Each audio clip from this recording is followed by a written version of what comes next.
umaga po sa ating lahat. Kung may Bible po kayo, please open with me sa book of Isaiah 55 verse 8 and 9. Sinabi ni Lord, ang sabi ni Yahweh, ang aking kaisipan, hindi ninyo kaisipan. Ang inyong kaparaanan ay hindi ko kaparaanan.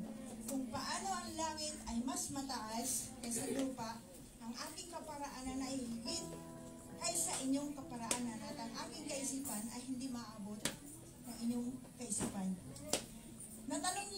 Minsan natanong niyo na ba sa sarili niyo na, Lord, bakit? Ako po lagi kong tinatanong yun sa sarili ko, Lord, bakit? Kung minsan, di ba, pag nagpapa-interview ka, akala mo, Lord, ito na ba, Lord, ito na ba? Tapos nung andun ka na, budol pala. Lord, kung alam ko lang, bakit, Lord? Ang ganda-ganda ng plano mo sa buhay, ang ganda-ganda ng ano mo. Tapos, iba yung nangyari. Sabi kasi ni Lord, ang aking kaisipan ay hindi nyo kaisipan. Minsan nakaplano ng ating buhay, nakaplano ng gagawin ko, ganito na ito. Pero hindi pala yun ang plano ng Lord.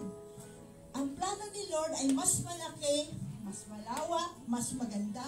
Ang kailangan lang natin magpakumbaba. Pakumbaba tayo kay Lord. Tanggapin natin na wala tayong magagawa kung wala siya. At ang ating buhay dapat laging andyan ang Holy Spirit.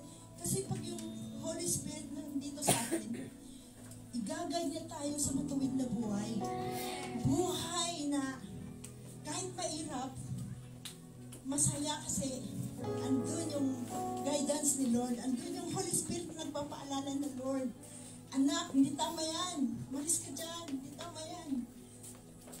Andito ako. Tumawag ka lang sa akin.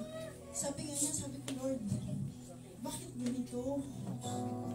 Pero sabi ni Lord sa akin, sabi niya, tawagan mo ako habang andito pa ako. Huwag mo hayaan na malaya ako sa kakatawag. Kaya, ito lang, sabi ko kay Lord, Lord, salamat. Dahil dito naman ako sa tamang daan. Kaya, let's pray. Hallelujah, Lord God. Truly, Lord God, that you are a God Almighty. You are the God who can able to move exceedingly abundantly beyond our imagination. Lord, kung minsan hindi mo naririnig, Lord, ang aming panalangin dahil sa kasalanan. Nasasaliksik mo, Lord, ang aming puso't isipan, Panginoon. Kaya, Lord, kung may nakikita kang balakid, Panginoon, sa aming paglapit sa iyo, Lord, patawarin mo ako. Patawarin mo kami, Lord God. Patawarin mo, Lord, ang lahat ng mga bagay na nakikita mo hindi maganda sa amin. Kung nagkasala kami sa aming pananalita, sa aming inisip, Panginoon, Lord, patawarin mo kami, Lord God. Linisin mo kami, Panginoon, ng iyong banal na dugo.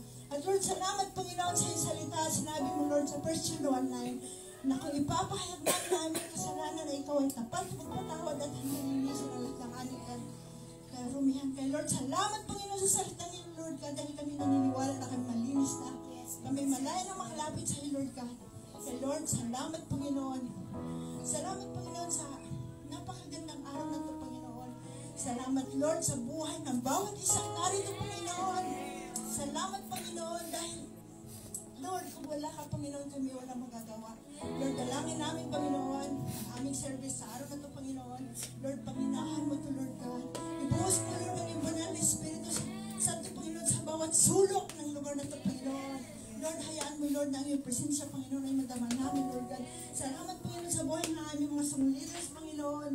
Lord, salamat, Panginoon, na sa kanilang buhay, Panginoon, na siyang maglilid sa amin, Panginoon, sa iyong presensya, Lord God.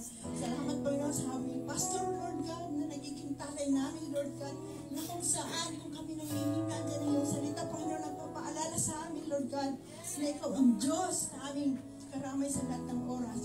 Lord, salamat, Panginoon, dahil alam namin, Lord God, na mayroon kang magandang gagawin, Panginoon, sa araw na ito, Lord God.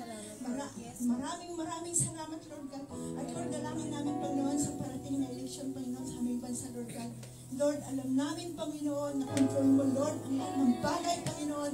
Dalangin namin, Lord God, na bigyan mo kami, Lord, ng knowledge, wisdom, Panginoon, at pumili ng tamang leader, Panginoon, para sa aming bansa, Panginoon.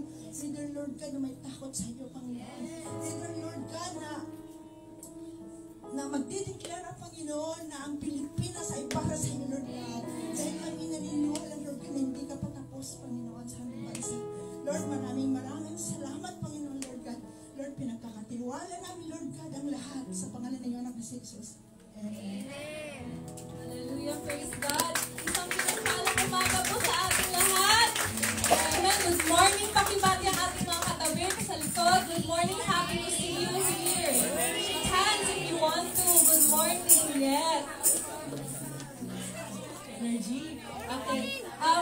Dun sa prayer po ni Sis, for sure lahat tayo naka-experience ng kung ano yung gusto natin. Minsan hindi natutupad or hindi talaga will ni Lord. Di po ba? For sure lahat tayo sa buhay natin, sinabi natin, Lord, akala ko ito na. I thought this is the sign, but it's not. Di po ba? Sabi nga po sa Psalm chapter 37, verse 3 to 7. If you have your Bibles, please open it. Trust in the Lord and do good. Dwell in the land and enjoy safe pasture. Take delight in the Lord.